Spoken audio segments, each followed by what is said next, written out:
Great. Thank you for again doing this, and I'll start letting people in, and then I'll take a minute while people join, and then we'll start. Sure, no problem. Right.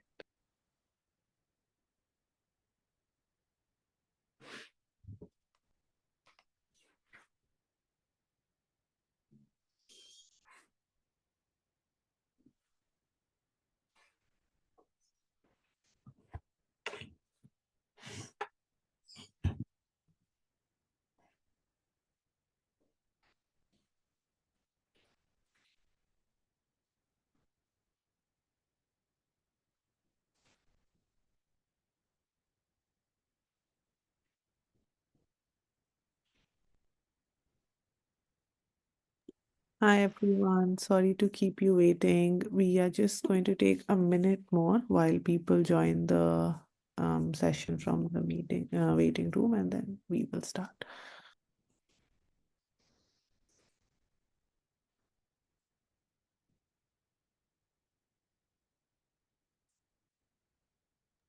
Okay, I think we can begin. Hi, everyone, and welcome to today's session. Before we begin, I just want to let you all know that this session is being recorded. So if you are comfortable in being in the recording of the session, you can keep your videos on, and when we move to the Q&A, you can raise your hand and ask your question directly to the speaker. If you're not comfortable in being in the recording of the session, please keep your videos off. And when we move to the Q&A, just put your questions in chat or send it as a DM to either me or the panelist who I will introduce to you shortly. Um, the format of the session is such that we begin with the presentation and then move to the Q&A. So please wait to ask your questions till the presentation is done. If you have any questions during the presentation, you please just put them in chat and we'll try to address them immediately as the presentation is over. And please keep yourselves on mute throughout the session unless you're called on to unmute yourself. So thank you for joining, and with that we begin. Welcome to today's workshop on the LSE Graduate Support Scheme. I'll very quickly introduce you to Project EduAccess and to your panelists, who will then take over and take you through what the scholarship is and what the application process involves, and then we do a Q&A.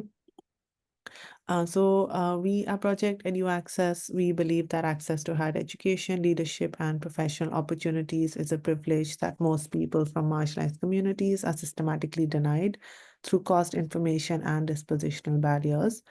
We try to improve inclusivity in these spaces by removing some of these barriers for marginalized communities in the global South. We do this by adopting 4 key interventions, such as mentoring, counseling, role modeling, information, advice, and guidance, capacity building, leadership skill development, and evidence-based advocacy. Today, we have with us a very wonderful panelist who's agreed to join us on a very early Sunday morning for UK time, so we're very grateful. We have with us Akanksha, who's doing a master's in public policy from the London School of Economics and Political Science and received the LSE Graduate Support Scheme for 2024-2025.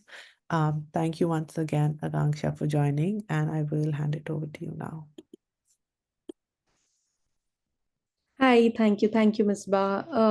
So hi everybody. I hope everybody is doing fine and the winter for them is going well. So yeah, quickly, first of all, I'm sorry that I joined a little bit late, as you know, it's very early in London. But I'll just give you a brief around this entire graduate support scheme. So basically, graduate support scheme is one of those kind of scholarships at LSE, which is based on needs and provides funding for both UK and overseas students. The amount ranges from between £5,000 to £15,000, and it entirely depends on how you fill the entire your graduate application portal form, so that you get the highest amount that you sort of need to do with your financial needs. Also, for example, if you have a greater need, say your needs are more than £15,000, then you also have the option of submitting a personal statement, which is not mandatory for GSS. But say, for example, if you submit that personal statement, that LSE portal will automatically make you eligible for various other scholarships that exists at the uni. The deadline to complete it, as is stated here, is 25th April 2025, 5 p.m. But I would really recommend that everybody should submit it as early as possible. When I had started applying the last time, I had applied to LSC very early and had gotten my admit. I think, yeah, by January, end of February sometime, and they had not even opened the the portal back then. So I was after them, that emailing them that when will the portal open, so that I could apply for the GSS waiver as early as possible. So I think that also makes a real difference, is my 2 cents that I could give the participants over here. Can we move to the next slide? So yeah, as mentioned, it's open to all LSE applicants, either even if they are applying for diploma and taught masters. There are only few courses for which students cannot apply or are not eligible for GSS, which is MSc Finance part time, Health Economics Policy and Management, and International Strategy and Diplomacy.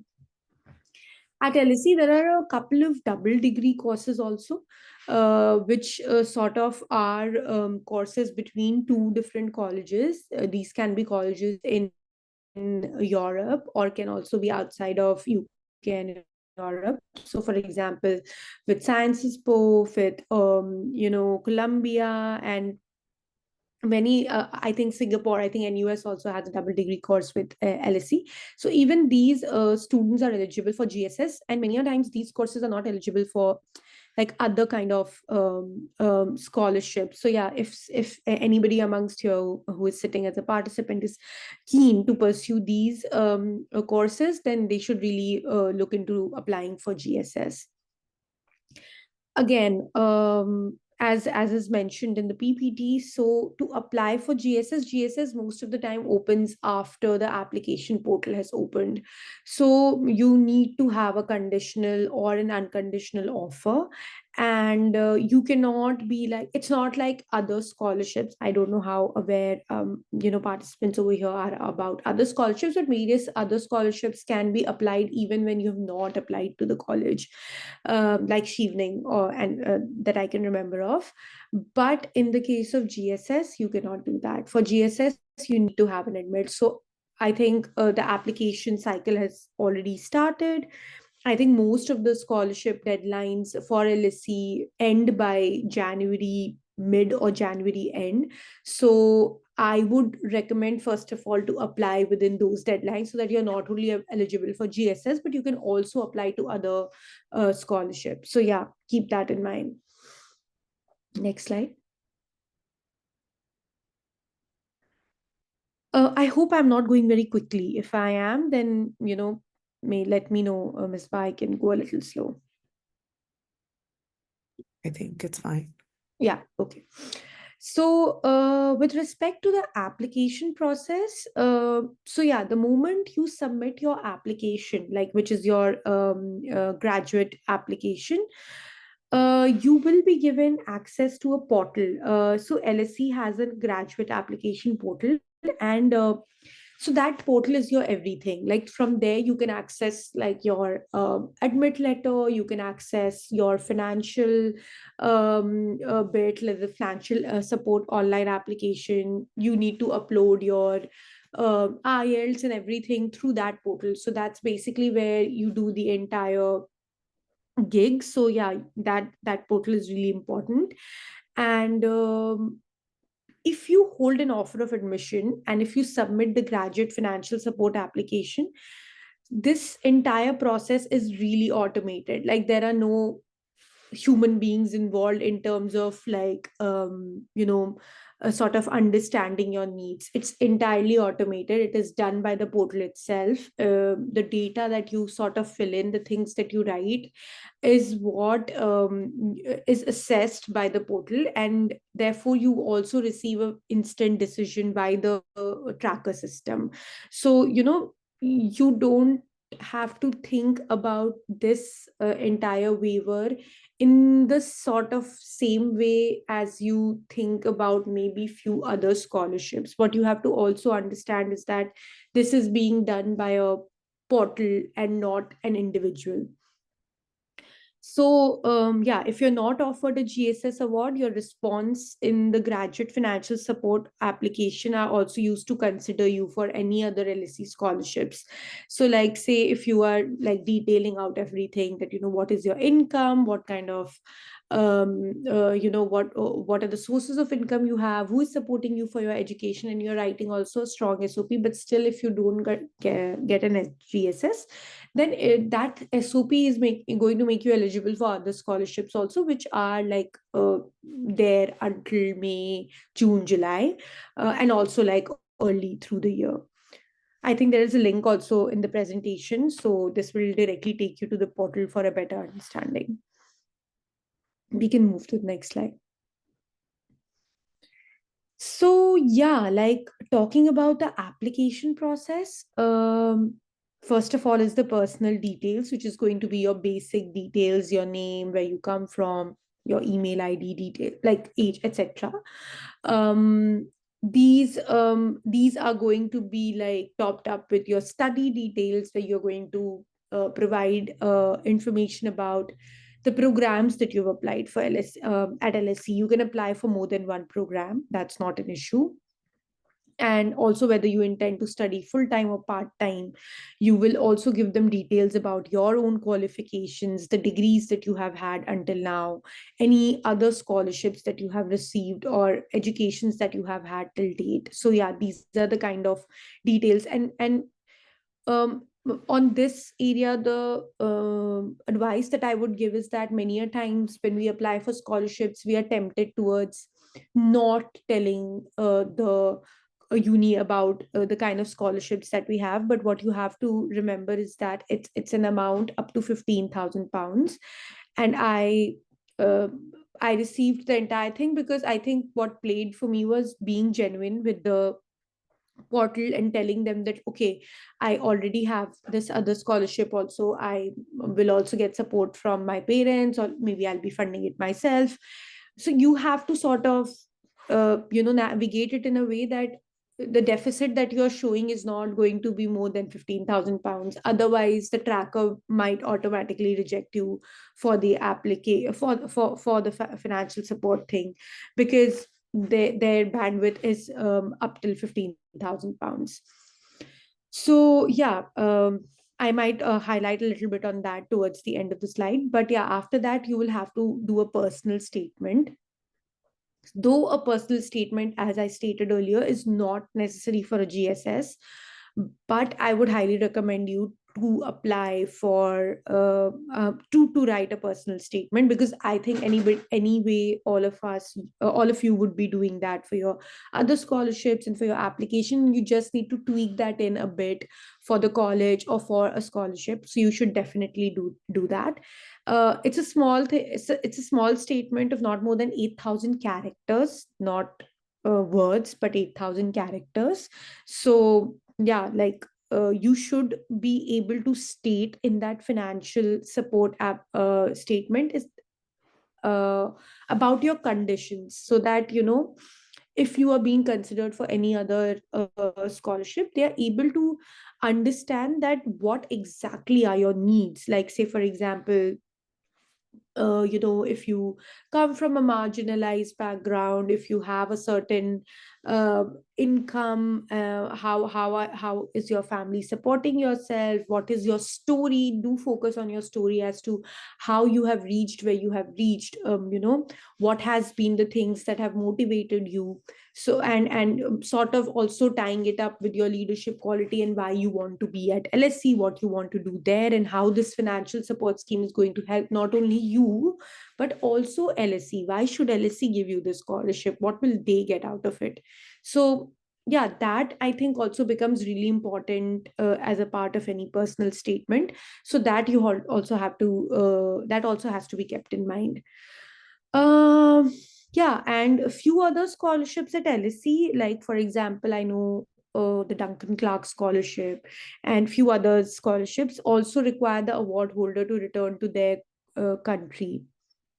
So you have to also be mindful of that whether you want to stay back in the US, or you want to sorry, in the UK, I'm so sorry, in the UK, or you want to, like, you're okay going back to your country, for you, if that matters more, then how do you navigate your scholarship choices? So yeah, also keep that thing in mind. So yeah, we can go to the next slide.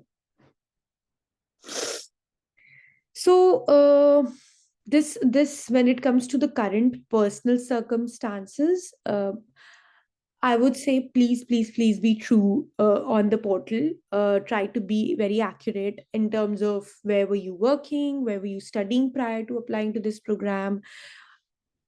Please write about relevant activities. I don't know how many Asians have joined here, or sort of Indians, but we many a time shy away from saying that, oh, this is a very small thing, what have we done, this doesn't matter. But I mean, even the smallest of your voluntary experience, or even like small things that you would have done in your college, or at your school, or wherever, like, is going to really matter. And you should sort of amplify that in your application process. For employment, you should specify where you have worked, your employer's name, city, country, and sort of stick to the most significant experiences that you have had. And then sort of also calculate the total net income. You have to, in the portal, tell LSE that, okay, this is your net income after tax, if you have been earning, if you are if you were a working professional before applying, or if you're working right now. And you have to include all income sources, which should not be scholarship or student loan. So basically, if you are working right now, it should be your salary and your taxable income. And as has been stated, round the figure without commas or decimal points. So if you are saying £12,000, then it should not have any comma or decimal points in between. So that, because the portal is reading it, so for them a comma and decimal is going to read as same as a zero. So I mean, that has to be kept in mind. So there are different sections. Okay, this section you have to talk about your income source, and then there will be another section which will ask you about, do you have you taken any loan in the past, or for your current studies, when did you take it, which academic year it was, or you have also some sort of borrowed amount or an outstanding amount that you have to pay back to somebody. Please also write about this genuinely, because this is also going to make a real difference. What's the repayment period? Because they'll understand, okay, you already have sort of, this loan maybe you've taken, and you also need to pay that off, and then on the top of that, you have to also pay for your education. So the portal also sort of checks on that how is the student navigating their entire financial situation. And you have to aggregate loans from the same source for multi-year studies. So if, say, for example, you had studied 3 years back something in India or somewhere else, and you had taken a loan for that, then you should mention that I've taken a loan of, say, for example, £15,000, and I've already, like, returned, say, £5,000. Another 10,000 is still pending, and I have to return that in due course of like 5 years, 7 years, 8 years, whatever.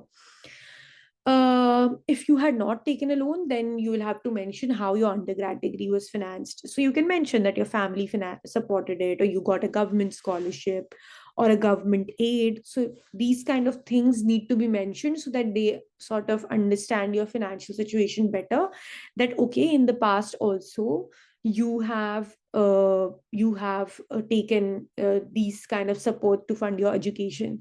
So if I rightly remember, when I was writing about my financial situation, when I was writing about my undergrad degree being funded, I wrote that my parents funded it, but I also wrote, I think there was a section where you could write stuff. So I also wrote that my entire education was very cheap because I did it in India. So it was not much of a cost. Like what? Like I paid around 8,000 rupees per annum for my undergrad education. So like that is not huge when it comes to it might be huge for a lot of people, I do understand that, but it was not huge when it we sort of compare it to the situation abroad in UK or so yeah, I sort of mentioned that. I don't know whether that worked or what, but like yeah, I did get the GSS.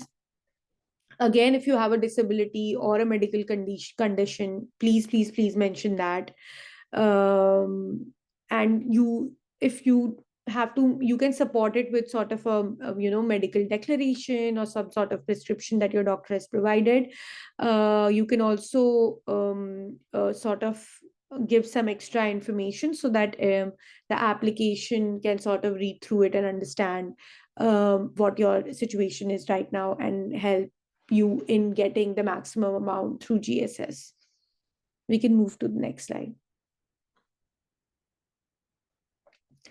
So then comes the household circumstances. Until now, they were talking about your personal financial bit, how did you finance your education or what your financial condition is right now. Then comes the household circumstances, and there they'll ask you about your family members, and sort of and then they will try to understand whether you live with your parents or whether you live alone, or with your spouse or partner. um, and you can definitely mention under this section that if your parents, if your siblings are supporting you for your education. I did mention that I think I remember correctly that a partial amount will be supported from my by my parents.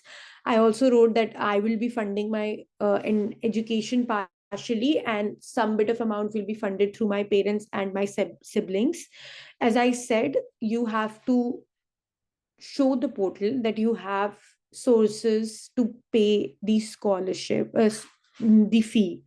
If you are going to say, oh, like say for example, my fee is 30,000 pounds and I do not have entire 30,000 pounds, there are very bleak chances that you're going to make it to for the GSS waiver, because they will be like, we can't pay anyways 30,000 pounds to anybody. We would rather support someone who can partially support their education, and with some money that we can provide to the student, he or she will be able to, or they will be able to navigate their entire educational journey. So yeah, that really makes a difference.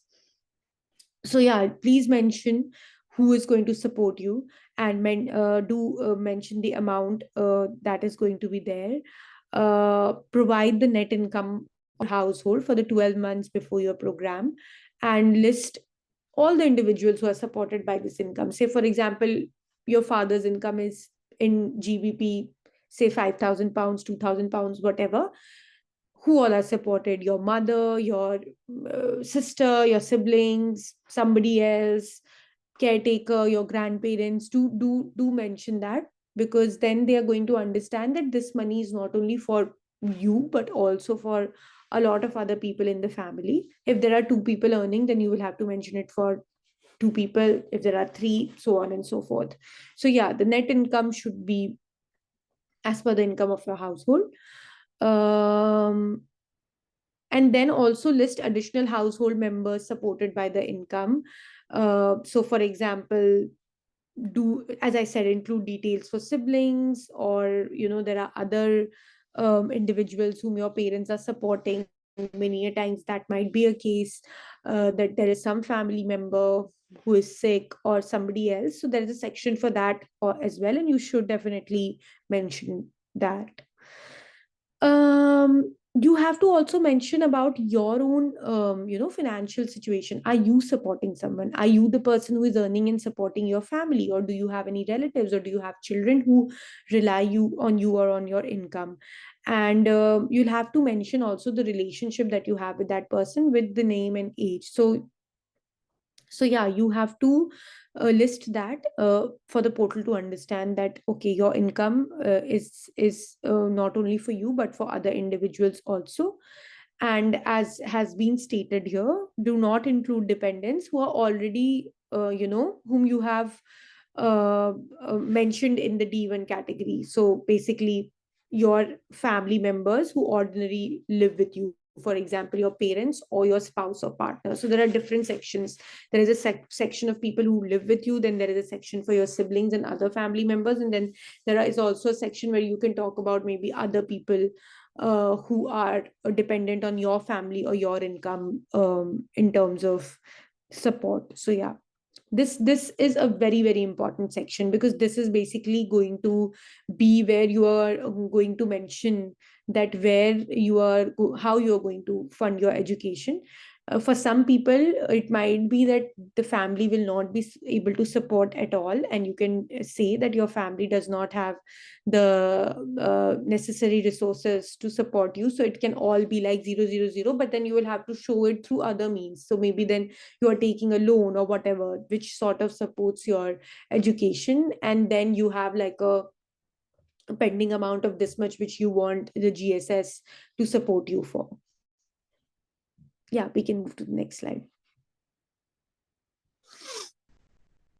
Um, so yeah, here this section is during your program at LSE. So it speaks about, if there are going to be any factors while you're studying at LSE positively or negatively, which will affect your sort of situation. So you might also hear mention that, oh, like, okay, maybe my parents can only support me with a bare minimum. Maybe I can only take a loan of this much, but I can also support myself by doing a part time. So I might work part time, and I will be earning this much a week, which is also going to support my education. So that also adds to your income. Then any other scholarship, any other grant you have got from your country, your government, maybe any other scholarships. There are various other scholarships that also give small other amounts. So you should mention that, because that also adds to your entire support structure. And also many a times when you've mentioned about other scholarships, it adds to your portfolio. So that also, don't try to hide that information from the uni, because it's not going to work against you. In fact, it might work in favor of you. um, Report any loan for your studies that you've taken. I had also mentioned it earlier. And what are the repayment term? And if you are doing a multi-year program, if it is not a 1 month, 1 year, or a 9 month program, but more than that, then you will have to also divide the loan amount and show it in the portal, because then it would help the portal understand that how much is going to be your need year wise in terms of GSS. And yeah, like if your parents are sick, if you have any medical obligations, any bills that you have to pay for your parents, your siblings, then you should also try to mention that, because that again adds to your expenditure and is going to affect your financial situation. So yeah, like these details are very important, and it is sort of a long drawn process. So as early as you start, you can do it bit by bit. You don't need to do it in one go, because it will take time. It will need a little bit of calculation on your end. So do it patiently, sit on it, and try to like work through it in a span of like 2 weeks or a week or something like that. Not Don't try to do it in a day. Like don't open the portal the last day of the submission and try to like write something down and submit it, because that is going to drastically reduce your chances of getting GSS.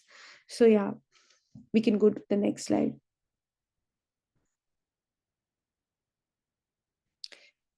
So, so yeah, I think most fields are pre-filled. Say, for example, for part-time employment, they are going to, there is already a minimum wage that exists over here.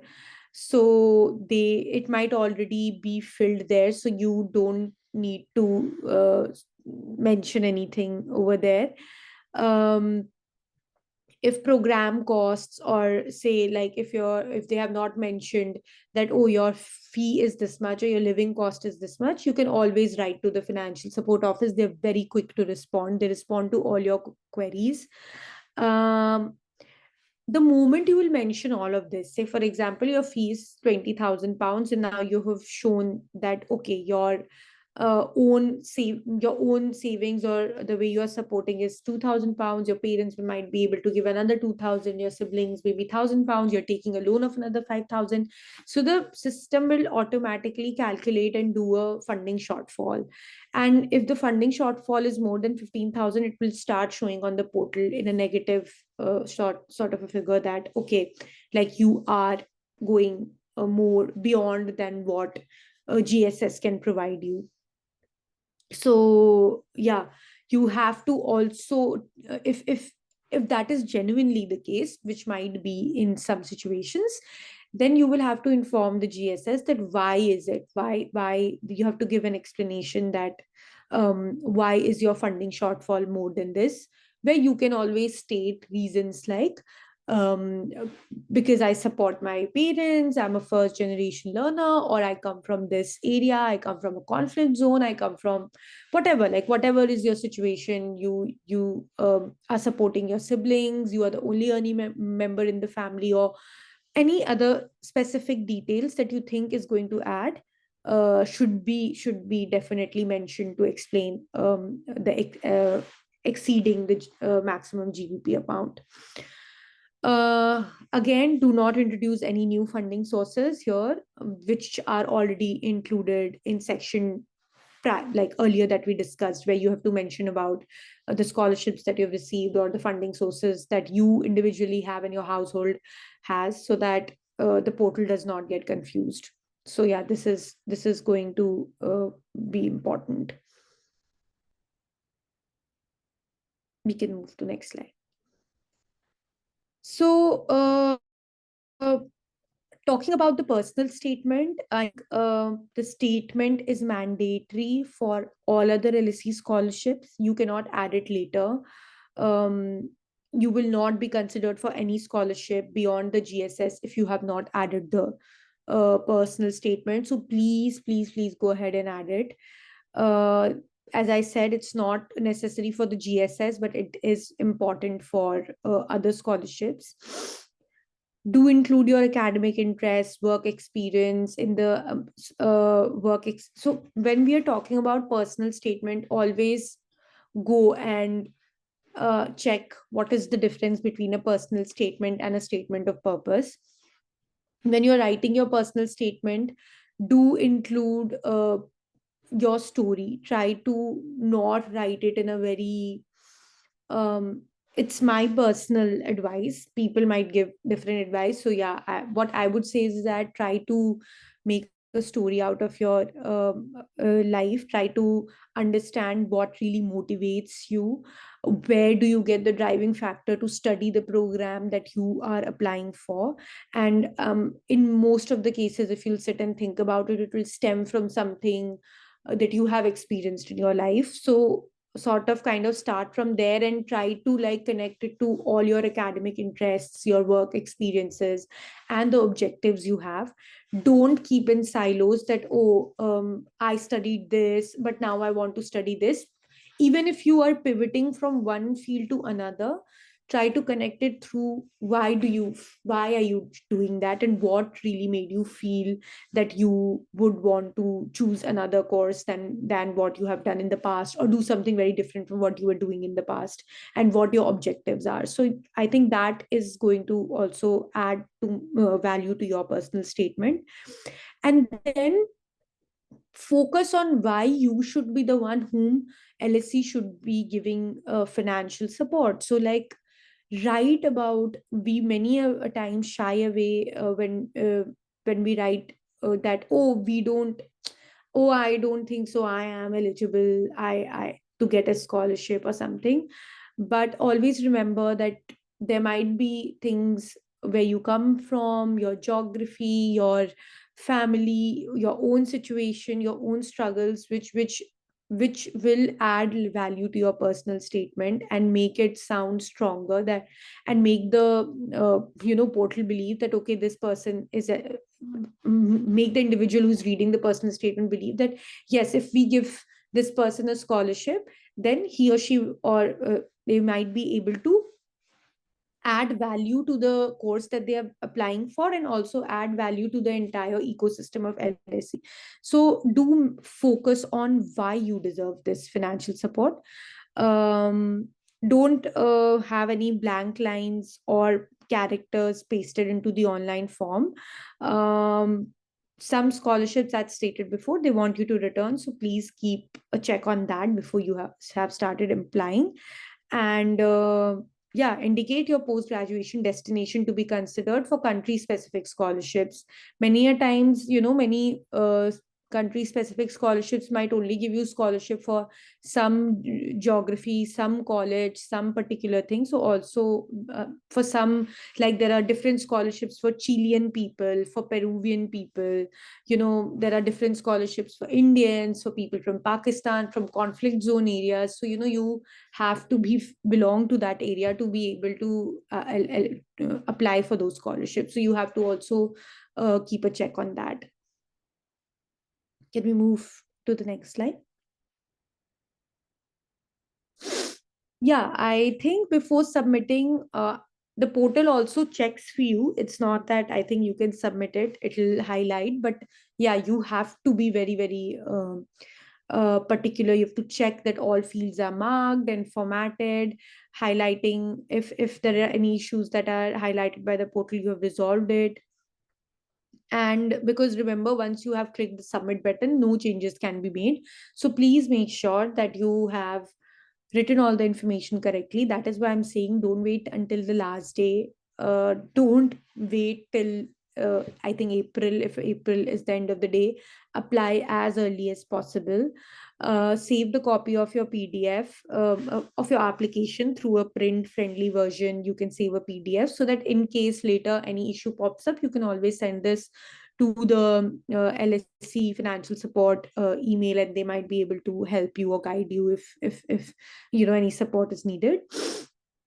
And the deadline is there on the how to apply scholarship page, and you will also see an acknowledgement screen that will pop up, which will confirm the submission date also. You can always log back into the graduate application portal. In fact, you will be logging back in most of the time until you come to LSE, which I'm sure you all are coming. So you will that will you can log back and always look at the submission status just to cross check that something is not wrong. And once you have submitted it, you can no longer access the application form. So yeah, that also. We can move to the next slide.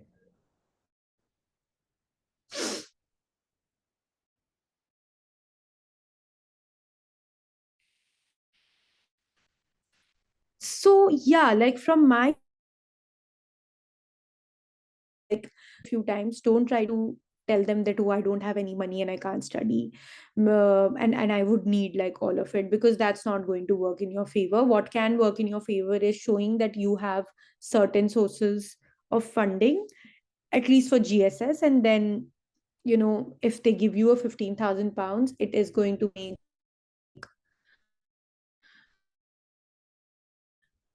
a difference,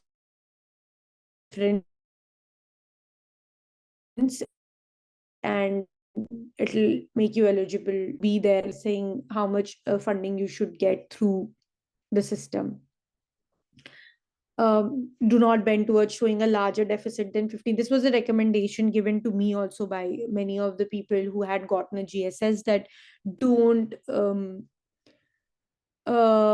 show try to not show until you have a very strong reason. I get it that some people might have a very strong reason, and it's fair, but again, my recommendation would be try to keep it within 15,000 pounds. And I think LSE will also be hosting a lot of webinars on GSS and various other scholarships. Please look into the portal of LSE, LSE blogs, their admissions portal. They do a lot of stuff. Different schools also do a lot of stuff. I would highly recommend you to attend these sessions. Even if you attend like one session, it does make a hell lot of a difference in terms of how you navigate your application scenario. Also, there is a lot of support available, at least at LSE. You can do a one-to-one call with admissions committee. You'll have to just prior book it. They do a 10-15 minute session with students who are struggling or they want to understand something. So I do all of that if that has opened now. But I remember like calling them last year, asking them about the funding situation and stuff. So even about like later when you get an admit and you've decided that you're coming, there is support available for housing and everything. So yeah, do check the LSE portal, LSE website. There is a plethora of information and support available. And you can always write emails to them. Maybe not now because Christmas time, they might not be available, but maybe from the first week of January or so. And meanwhile, you can work on your application and come up with doubts, and they will be more than happy to support you. So please don't shy away from writing emails or setting up these Zoom calls, guys. Please, please, please do that. So, yeah, that will be my 2 or 3 tips that I would give you. Yeah, I think we can then now go to the questions as well. Amazing. Thank you so much, Akanksha. That was really comprehensive. I'm sure very helpful to everyone who's applying. So yeah, now we move to the Q&A. I see there's quite a few questions in chat already. And I Hmm. see that there's some raised hands, but generally, if anyone wants to ask a question, you can raise your hand and then unmute and ask your question. But just a warning that you will be part of the recording. If you're not comfortable in being in the recording, then you can put your question in chat and I'll read it out and then Akanksha can respond to it. So maybe Buck, do you want to unmute and ask your question? And then I'll take some questions from chat. Thank you. Thank you for the informative presentation. I wanted to ask that I reached out to a professor in LSE with whom I wanted to do PhD, and they suggested that I should go for 1 year's masters, then pursue PhD. So did I'm confused. Did she mean that I should apply for a TAT research masters and then apply to PhD, or there are PhD programs at LSE who are 3+1 or 4+1? Did she mean those programs? Bakt, I'm not very sure I am aware of the PhD situation at LSE because I am myself a master's student. But if the professor herself has written you an email saying that you should first apply for a master's program, then might be like she would have looked at your profile and she would have thought that this would add more value to your portfolio right now. But I think still it would be your decision as to how you want to navigate that. So I'm so sorry. I don't think so. I might be able to answer this question, but if you want, maybe you can write an email and maybe I can connect you to somebody who's already doing a PhD over here. So yeah, I guess that's a short and brief answer that I have. I don't want to misguide you by saying something which I don't know about. Yeah, if I may add to that as well, I think I don't think LSE offers those integrated 1+3 programs, but if they do, then you'll find them online on the website very easily. But also, if they wanted you to apply for that, they would have specifically mentioned that they want you to apply for that integrated program. If they've asked you to apply for a master's, it might be that they think that you need the kind of training that the masters offer, say in research methodology or writing a thesis, and then they would want you to apply for a PhD. But the best thing would be to clarify with the professor and just ask them if if you apply for a PhD, would it not be considered, or if they meant specifically first apply for the masters and then PhD. Yeah, to add to that, you can always have a conversation with the professor. Please feel free to reply to their email, ask more questions. I don't think so. That's something that they don't like or they will not respond. They might be late in responding or something, but if you have more questions, write to them. Just try and ask the department. There might be department emails also, which department you're applying to. There might be fellows or PhD scholars also already. Their emails are also on the department itself, so you can always write to these people and also try and get these answers. I think that will be a more quicker way of getting a sense out of your question. Okay, perfect. I'll take some questions from the chat and then come to the raised hands. So someone is asking, if you're an intern, do you mention your stipend as income?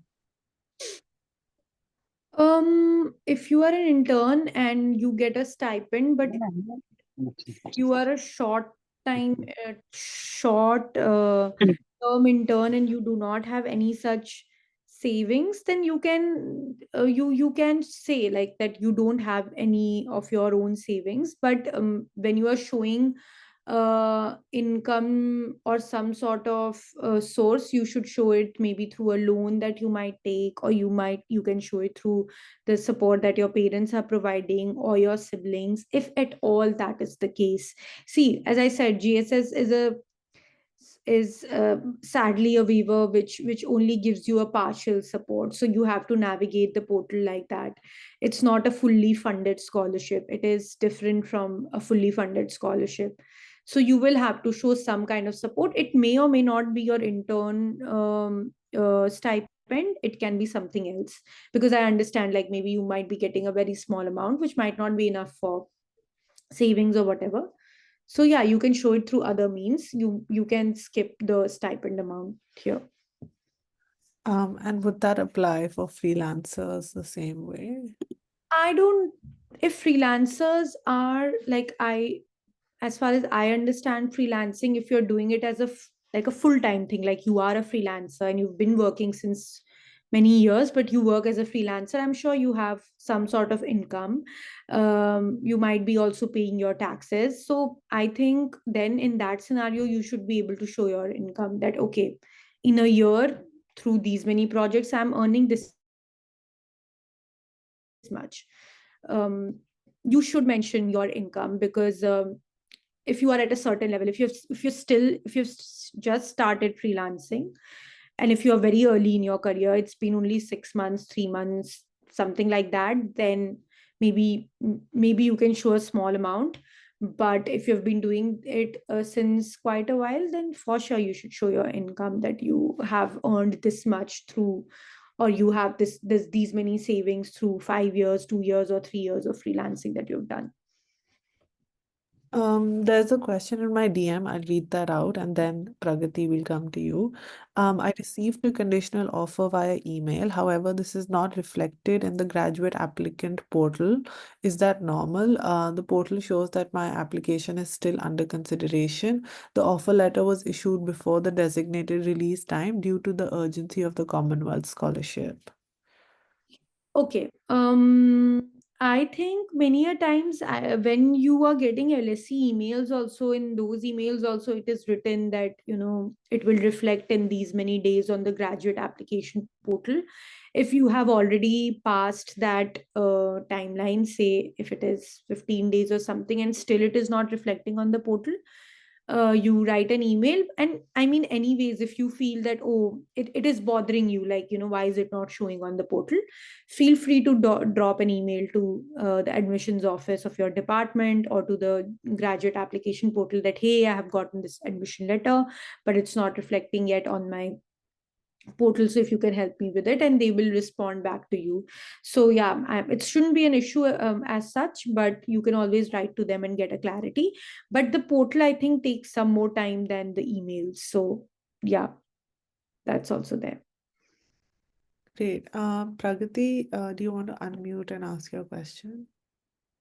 Yeah, thank you. Firstly, thanks so much for the session. It was really, really informative. Um, I wanted to ask about the personal statement, because a lot of the prompts are very similar to the personal statement that I would have written for my course.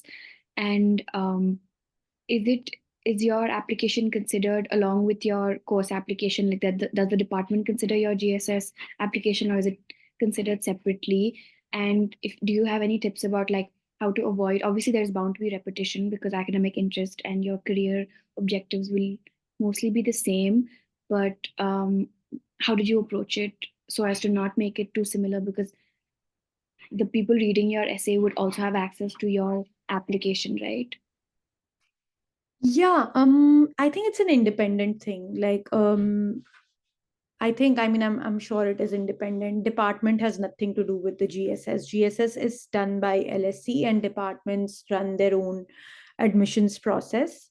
Mm, so if see, it's there's nothing wrong if both of your uh, personal statement and your department, the statement that you wrote for your department or for your admissions process is similar. I mean, it is bound to be similar. You cannot change your story, you cannot change your experience, you cannot change the objective of your life for two different statements that you are writing. So don't worry about that, but it shouldn't be entirely the same, because again, the flow of it might be different. When you're writing a purpose for why you should be joining LSE or doing this course, you might be emphasizing more on the fact that why you want to do that course, what value addition it is going to make into in your career, how are you going to add value in terms of when you become a part of that course, what are you going to bring to the table. Well, when you are writing a statement of purpose for financial support, you will definitely write all of it, but a large part of it will also be about why you should be getting a financial support, why LSE should be supporting you, uh, what do they sort of benefit from if they support a student like you. So I think this is the distinct difference between the application that you'll write generally for your course and what you'll write for scholarships. Here you might focus a lot more on your financial situation, which might not be the case in when you're writing it for your uh, school or for your department. So yeah, don't worry about it being similar or something. I don't think so that's going to really matter. I think the difference is going to be these two things. So I hope I have been able to answer your question. Yeah, that makes a lot of sense. Thank you. Problem. Great. Garima, do you want to unmute and ask your question? Yes, thank you so much.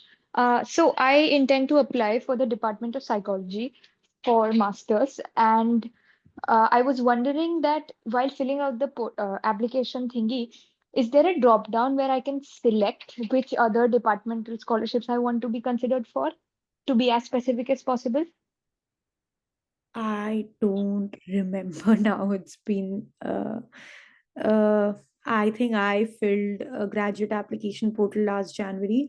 But what do you mean? You mean on the graduate application portal, if there is a drop down for scholarships from other departments also? Is that your question? From for the psychology department only. No, you can't select the scholarship. I think all you can do is add a personal statement, and they might automatically select you if they think that you are eligible for any other scholarship. But another thing that I would recommend is always go to your department's website, which I'm sure you must have, and check the different scholarships that exist for that department. Like for example, I can tell you, for my department, which is the School of Public Policy, there are different scholarships for different nationalities. There is different scholarship for different themes. Like if somebody is working on digital solutions or digital policy, tech policy, there was a specific scholarship for that kind of areas in Asia. So two students maybe in a year will get that scholarship. So you will have all these details on your department's website, and there you can find again that whether they want you to apply through the graduate application portal or there's a separate way of applying. Do you have to write an email separately, send an SOP separately? They have a different website or something. It can be anything. So always like do your research well in terms of the department you're applying, and then also on the graduate application portal. But I don't think so there is any such drop down to select the scholarships. It's only the SOP.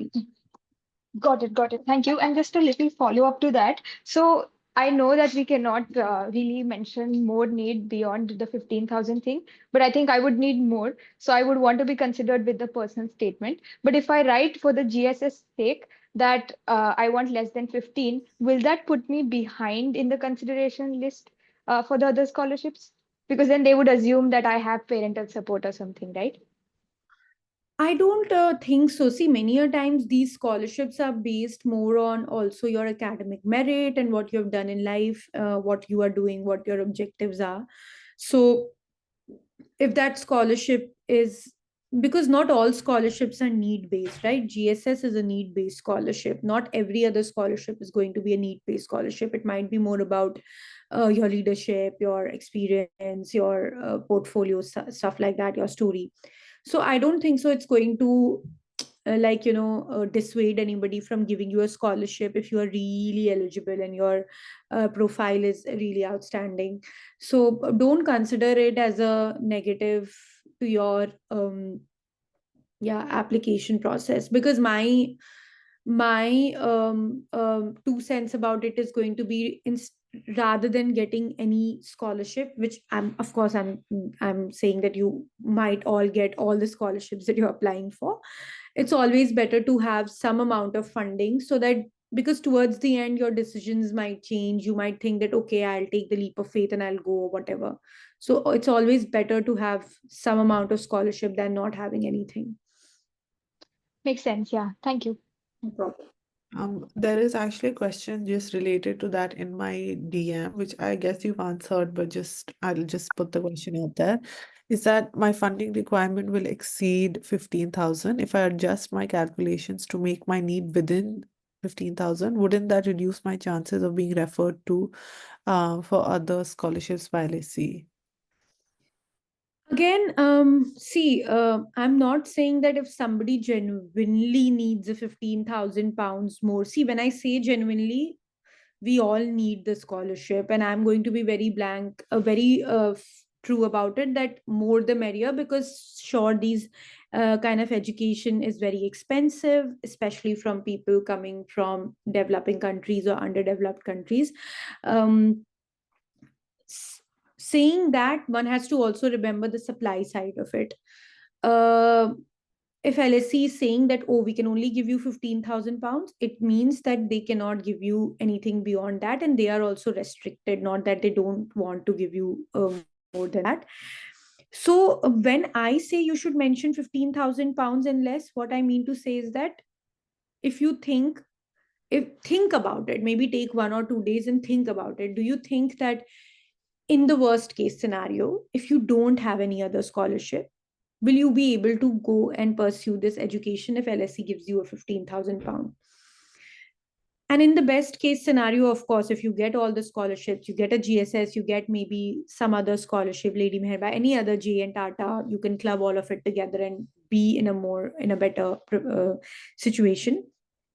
Then it is going to help you, because there are different ways of pursuing higher education. One way is to apply only to a fully funded scholarship, get a fully funding way. Other ways to apply for these smaller things, maybe 3 4 things, you club it together and then you sort of come and pursue your education. So again, it depends on how much you want it right now.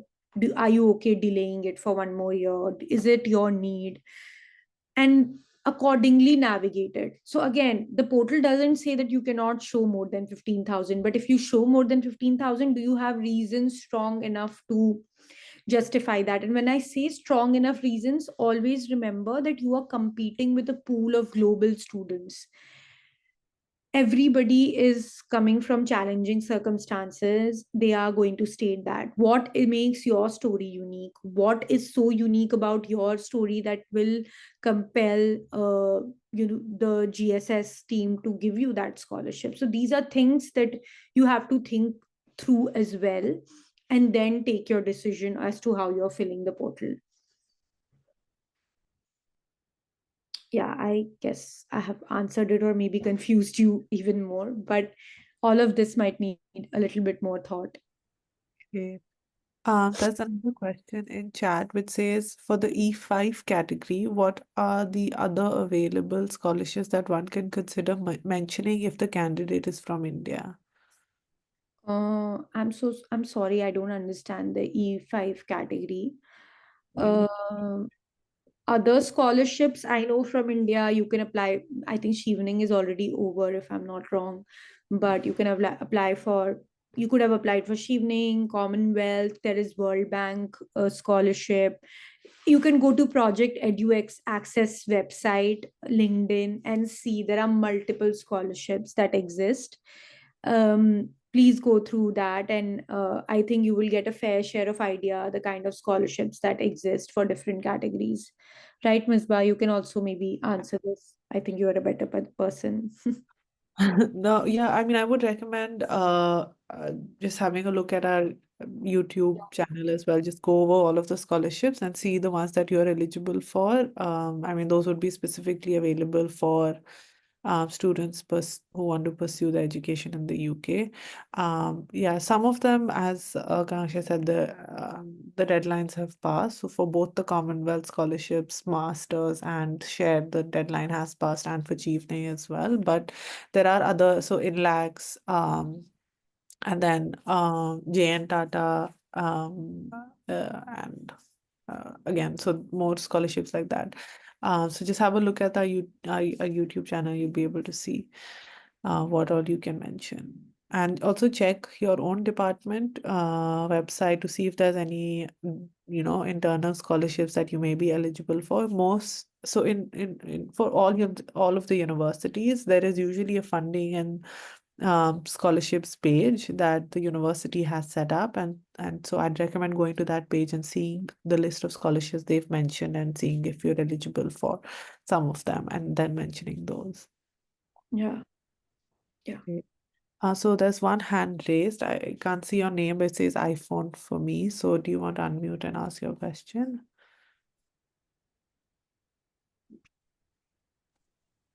Hello. Yeah. Yeah. I'm Jaswinder this side. Yeah. Sorry, I'm traveling from Srinagar to Jammu. I have got an offer last year also for Masters of Public Policy and Masters of Public Administration, but I was not able to come to London to pursue, and I again applied this year also.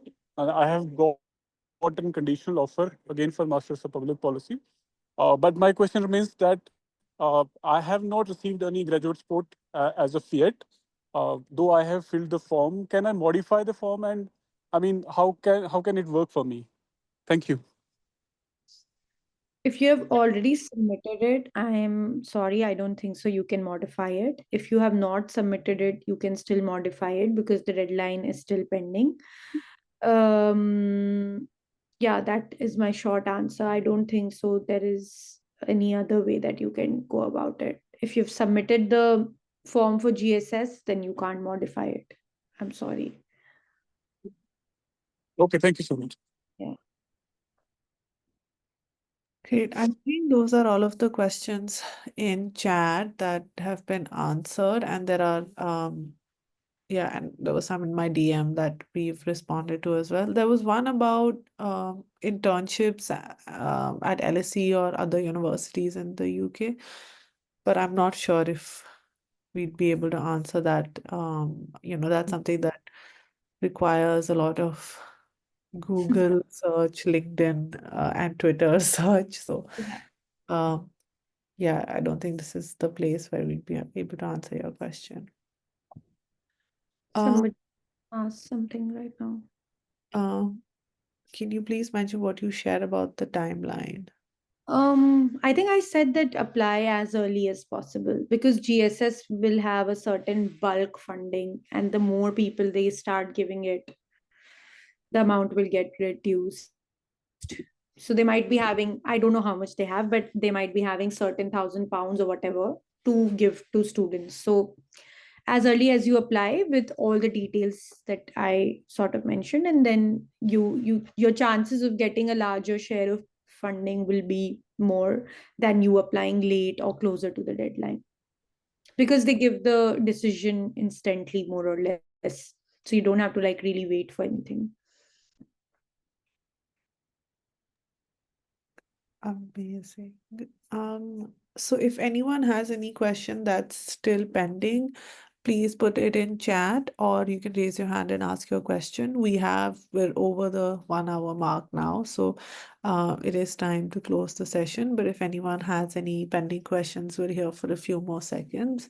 In the meantime, I'll just share some links that might be helpful.